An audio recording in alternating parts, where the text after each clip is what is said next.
ছেলেকে মানুষের মতো মানুষ করতেই রিকশা চালক মোহাম্মদ রাজুর এত পরিশ্রম। ছেলের একটি সাইকেলের ভীষণ দরকার, রক্ত ঘাম করা পয়সায় সেই সাইকেলটিও কিনেছিল বাবা। তবে ঢাকা থেকে পরিবহনে করে গাইবান্ধা নেওয়ার খরচটা জোগাড় করতে পারেননি, তাই নিজের পরিশ্রমী পায়ে খুঁজে নিয়েছেন শেষ ভরসা। ছেলে রিজওয়ানের জন্য কেনা সাইকেল সমেত বাসে করে আসার জন্য ৩,০০০ টাকার প্রয়োজন ছিল রাজুর। তবে পকেটে সাকুল্যে ২,৫০০ টাকা। আপাত দৃষ্টিতে মনে হতে পারে ৫০০ টাকা আর এমন কি, তবে ওই ২,৫০০-এর মধ্যেই যে পরিবারের ঈদের খরচের সমীকরণ মেলাতে হতো রাজুকে, তাই ২০০ কিলোমিটারের কষ্টসাধ্য সাইকেল যাত্রা সিদ্ধান্ত নেন তিনি।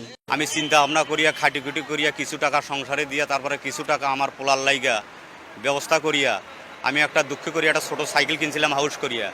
সাইকেলটা বাড়ি নিয়ে আসার জন্য আমি আবদুল্লাপুরে আসলাম চরিয়া।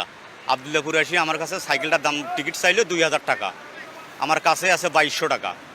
এই ২২০০ টাকা দিয়ে যদি টিকিট করি তাহলে আমার বাড়ি পোলাপান খাবি কি সাইকেলটাও নিয়ে যেতে পারবো না। বৃহস্পতিবার ভোর ৫টায় মোয়াখালী থেকে গাইবান্ধার পলাশবাড়ির উদ্দেশ্যে রওনা করেন। সাইকেল চালিয়ে বগুড়া যখন পৌঁছেছেন তখন ঘড়ির কাঁটা অতিক্রম করেছে ২১ ঘন্টা। মহাসড়কে মধ্যরাতে একজন সাইকেল আরোহীকে দেখে তল্লাশির জন্য থামানো হয় চেকপোস্টে। সেখানে রাজুর গল্প জেনে সহায়তার হাত বাড়ায় সেনাবাহিনী। একটি ট্রাকে সাইকেল সহ রাজুর যাওয়ার ব্যবস্থা করে দেন দায়িত্বরত সেনা সদস্যরা। সঙ্গে পথে খাবারের জন্য দেন কিছু শুকনো খাদ্যদ্রব্য।